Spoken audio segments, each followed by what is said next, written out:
Hello everyone, आप सभी का स्वागत है अपने यूट्यूब चैनल कीर्ति कंप्यूटर इंस्टीट्यूट में।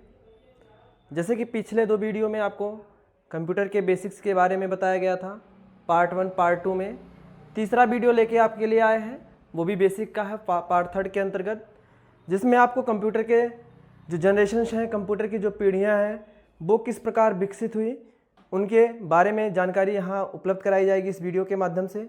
तब तक के लिए आप अपने जो नए लोग जुड़ना चाह रहे हैं या क्लासेस के लिए आपसे किसी पर भी प्रकार की चर्चा परिचर्चा की हो तो उनको आप जोड़ सकते हैं, उनके पास तक शेयर कर सकते हैं। और यदि आप नए हैं तो चैनल को सब्सक्राइब करें, लाइक करें तथा बेल आइकन ज़रूर दबाएं ताकि आने वाली नई नई वीडियोज़ आप तक पहुंच सकें। आइए शुरू करते हैं कंप्यूटर की 5वीं पीढ़ी के बारे में। उससे पहले थोड़ा सा पिछली बता देते हैं आपको, कंप्यूटर की जो डिफिनीसन वगैरह थी। उसके बाद पहले वीडियो में हमने डिफिनीसन बताया था, दूसरे वीडियो में हमने जो है आपके कंप्यूटर में जो विशेषताएं वगैरह हैं उनको बताया था, फिर घटक बताया हुआ था। आज तीसरी वीडियो में पार्ट 3 में आपके लिए लेके आए हुए हैं कंप्यूटर की पीढ़ियों के बारे में। पीढ़ियाँ जो थी वो 5 पीढ़ियाँ थी जो इस प्रकार हैं। उनके इन्वेंटर कौन है, कब इन्वेंट किया गया था, ईयर कौन सा है और किस प्रकार की ऑपरेटिंग सिस्टम तथा स्टोरेज डिवाइस किस प्रकार की थी, उन सारी के चीज़ों के बारे में डिटेल से इस वीडियो में जानेंगे। आइए शुरू करते हैं जनरेशन के बारे में। Computer generation of computers.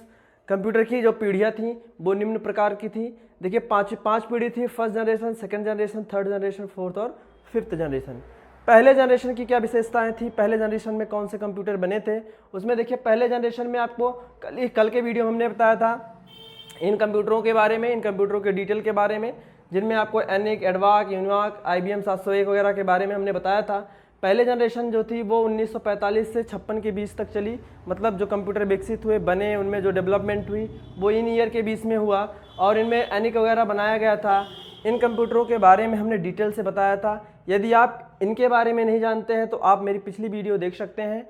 इस वीडियो में इतना डिटेल में नहीं जाएंगे, वीडियो बड़ी ना होने पाए, इस चीज़ों का ध्यान रखना होता है, इसलिए इनके डिटेल्स के बारे में इस वीडियो में नहीं जाएंगे। अगर आप नहीं हैं पढ़े हैं, आप पहले दिन आज जुड़ रहे हैं या भूल गए हैं तो आप मेरी पिछली वीडियो देख सकते हैं।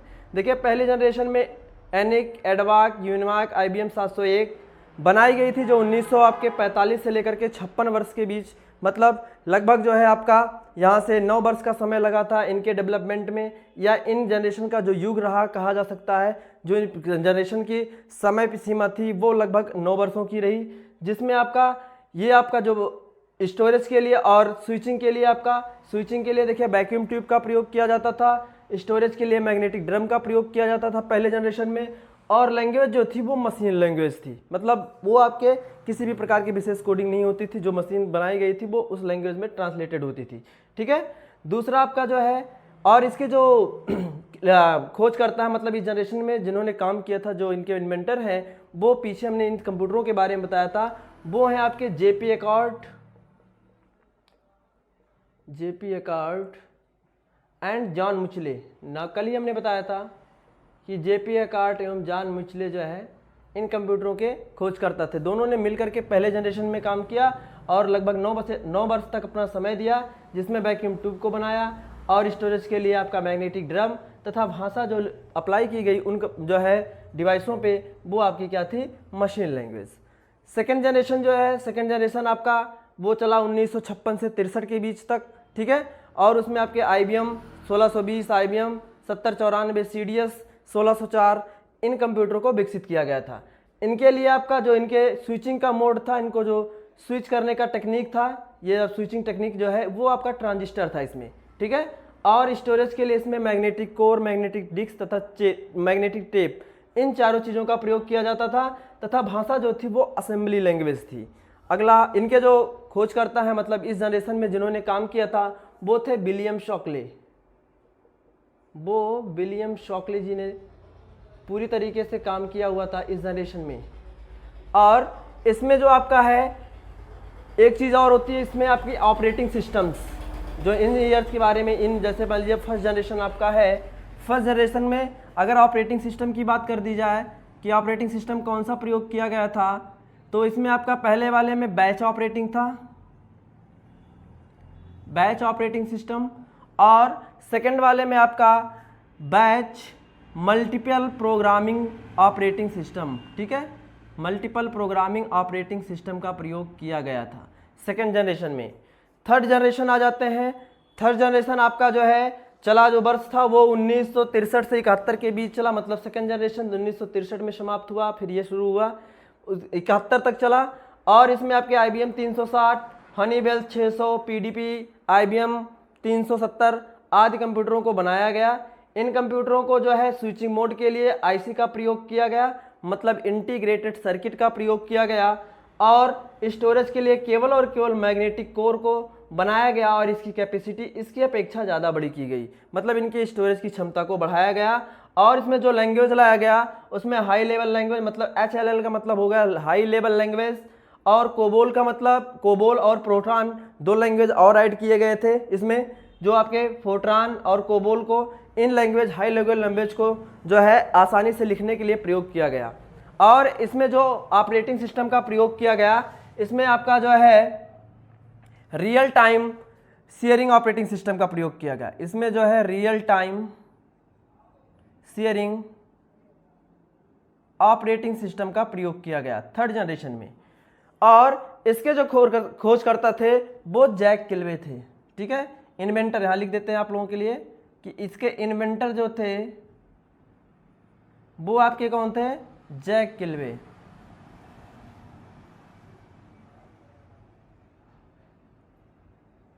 आगे आपका है फोर्थ जनरेशन। फोर्थ जनरेशन जो है आपका 1971 से 1989 के बीच चला। इसका भी समय जो है लगभग 8-9 सालों का रहा, जिसमें आपका DEC 10 star 1000 PDP 11 carry X carry 1 आदि कंप्यूटरों को निर्मित किया गया। इनके खोजकर्ता मतलब फोर्थ जनरेशन में जो वैज्ञानिक ने काम किया था वो आपके थे, ठीक है, HE हैफ, ठीक है, ME हैफ इनका नाम था, ME हैफ इसके खोजकर्ता थे। और इसमें जो है स्विचिंग के लिए VLSI का प्रयोग किया गया, मतलब very large scale integration. VLSI का मतलब होता है वेरी लार्ज स्केल इंटीग्रेशन, मतलब जब IC बना तो IC से बड़ा इसको बनाया गया। और इसमें स्टोरेज के लिए जो है सेमीकंडक्टर का प्रयोग किया जाता था, सेमीकंडक्टर मेमोरी को लगाया गया। और जो इसमें लैंग्वेज थी हाई लेवल लैंग्वेज तथा C और C++ को इसमें इन्वॉल्व किया गया, इन चीज़ों को शामिल किया गया। और जो आपका अगला है लास्ट और फाइनल, मतलब अभी तक 5वीं ही पीढ़ी चल रही है, फिफ्थ जनरेशन देखिए 1989 से लेकर के अब तक का चल रहा है, वो आपका अभी भी डेस्कटॉप आपका है, लैपटॉप आपका चल रहा, क्रोम बुक, नोटबुक, ये सारी आपकी डिवाइसेस अभी भी मार्केट में चल रही, मतलब अभी वर्तमान में जो चल रहा है वो आपका ये सारी चीज़ें चल रही हैं। ये आपके डिवाइसों को, ये कंप्यूटरों को जो है इन मार्केट में लॉन्च किया गया और अभी तक चल रहा है। और इसमें जो है स्टोरेज के लिए जो है ऑप्टिकल डिस्क का प्रयोग किया गया तथा आपके स्विचिंग टेक्निक के लिए ULSI का प्रयोग किया गया, मतलब अल्ट्रा लार्ज, इसका मतलब हो जाएगा वेरी लार्ज और इसका मतलब अल्ट्रा लार्ज स्केल इंटीग्रेशन। तथा इसमें जो है आपके लैंग्वेज के लिए KIPS का प्रयोग किया गया, मतलब आपका knowledge processing, knowledge information processing system का प्रयोग किया गया। नॉलेज के फॉर नॉलेज, I मतलब इंफॉर्मेशन, P मतलब प्रोसेसिंग और S मतलब सिस्टम्स।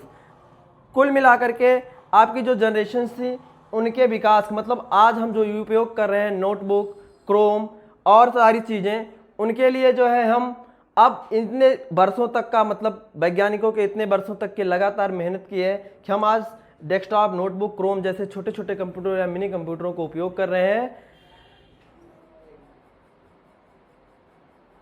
चलिए अगला टॉपिक आपका है क्लासिफिकेशन ऑफ कंप्यूटर, कंप्यूटर का वर्गीकरण।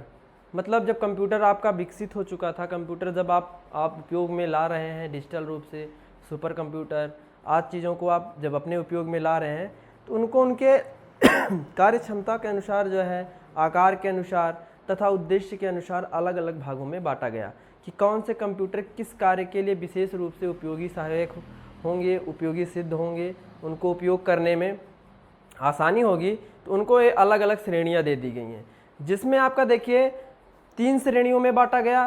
पहला आपका है अकॉर्डिंग टू पर्पस, मतलब उद्देश्य के आधार पर।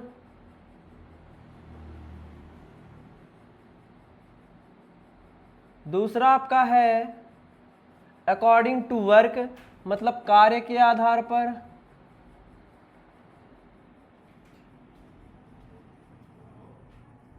तीसरा आपका है अकॉर्डिंग टू साइज, मतलब आकार के आधार पर।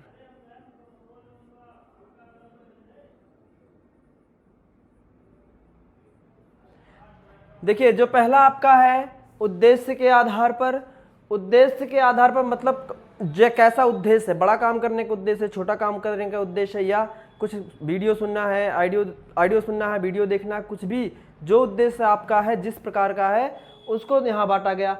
जो उद्देश्य के आधार पर बांटा गया उसमें पहला आपका है जनरल पर्पज और दूसरा स्पेशल पर्पज। जनरल पर्पज का मतलब सामान्य उद्देश्य, सामान्य उद्देश्य का मतलब हो गया केवल ऐसा कार्य जो बहुत प्रमुखता ना हो, जिसको करना बहुत आवश्यक ना हो, मतलब जैसे पत्र लिखना। सामान्य उद्देश्य में जैसे मान लीजिए पत्र लिखना, मेल करना आदि चीज़ों के लिए जनरल पर्पज में कंप्यूटर की श्रेणियों को बांटा गया। दूसरा आपका है स्पेशल पर्पज। स्पेशल पर्पज का मतलब हो गया विशिष्ट उद्देश्य। विशिष्ट उद्देश्य का मतलब हो गया कि ऐसा कार्य जो प्रमुखता दी जाए, जिसका बहुत ज़्यादा उपयोग हो, तो उसको आपका स्पेशल पर्पज में रखा गया। इसमें आपका जैसे मान लीजिए रिसर्च के लिए हो गया, रिसर्च के लिए आपका किया गया, अनुसंधान वैज्ञानिक क्षेत्र में, अंतरिक्ष के क्षेत्र में इसका उपयोग किया जाने लगा। दूसरा जो बांटा गया आपका कार्य के आधार पर, मतलब कौन से कंप्यूटर क्या कार्य करेंगे या उनकी क्षमता क्या है, उनको कार्य के आधार पर बांटा गया। पहला जो बांटा गया आपका एनालॉग कंप्यूटर। एनालॉग कंप्यूटर का उपयोग केवल जो है भौतिक मात्राओं के लिए किया जाता था, भौतिक मात्राओं के लिए इसका उपयोग किया जाता था, उनके कैलकुलेशन के लिए इनका उपयोग किया जाता था। डिजिटल कंप्यूटर क्या होता था, डिजिटल कंप्यूटर में नई चीज़ें लाई गई, स्विच ऑन स्विच ऑफ को, मतलब ऑन ऑफ जो है ये किया जा सकता था और बहुत जल्दी ऑफ भी हो जाता था, जल्दी से ऑन भी हो जाता था। इधर के जो कंप्यूटर थे उनको प्रमुखता रूप से अधिक लाइट की आवश्यकता होती थी और उन्हें ऑन ऑफ करने में भी समय लगता था। इसमें ऑन ऑफ जो है आसानी से किया जा सकता था और ये डिजिटल कंप्यूटर होने के नाते इनमें अन्य चीज़ें जैसे माइक्रोफोन और या फिर स्पीकर आदि चीज़ें उसी में एडेड होती थी, इन सब में अलग से लगाना पड़ता था। इधर देखिए आपका हाइब्रिड कंप्यूटर है।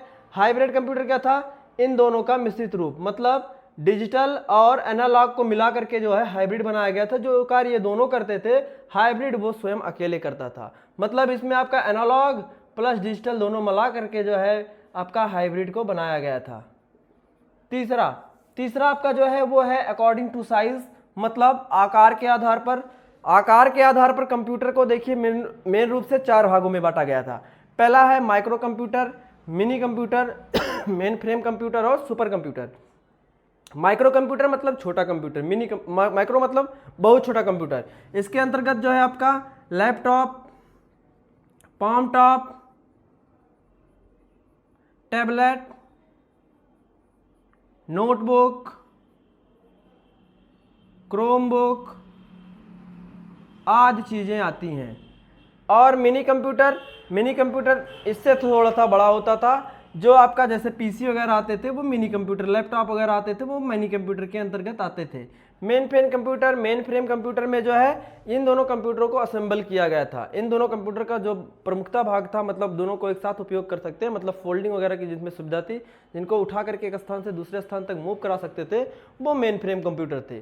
फिर सुपर कंप्यूटर की स्पीड बहुत ज़्यादा थी, लाइट कम लेता था और उसका अधिकतर कार्य जो है अनुसंधान के क्षेत्र में किया जाता था और ये बड़े बड़े कंप्यूटर होते थे वो सुपर कंप्यूटर, मतलब इनका जो आकार है इनका सबसे बड़ा आकार होता था, इसलिए इन्हें जो है सुपर कंप्यूटर नाम दिया गया। और इनके कार्य करने की जो शैली है वो काफ़ी बड़ी होती थी, कई तेज होता था, अधिक मात्रा में जो है नैनो सेकंड में कई अधिक मात्रा या कैलकुलेशनों के ये कर सकते थे। इसी वीडियो में यहाँ तक। अगले वीडियो में जो है हम आपके इनके आगे के जो चैप्टर थे, इनके आगे के जो टॉपिक्स हैं उनको लेके आएंगे, जैसे इनका एप्लीकेशंस क्या है, उपयोग मतलब क्या चीज़ें हैं कंप्यूटर का, कहाँ पे कैसे प्रयोग किया जाता है, बेसिक क्या है, एडवांस क्या है इनके उपयोग में, उन सारी चीज़ों के बारे में बताएंगे। तब तक के लिए वीडियो यहीं तक आप देखते रहें और चैनल पर लगातार बने रहें। यदि आप चैनल पे नए हैं तो सब्सक्राइब करें।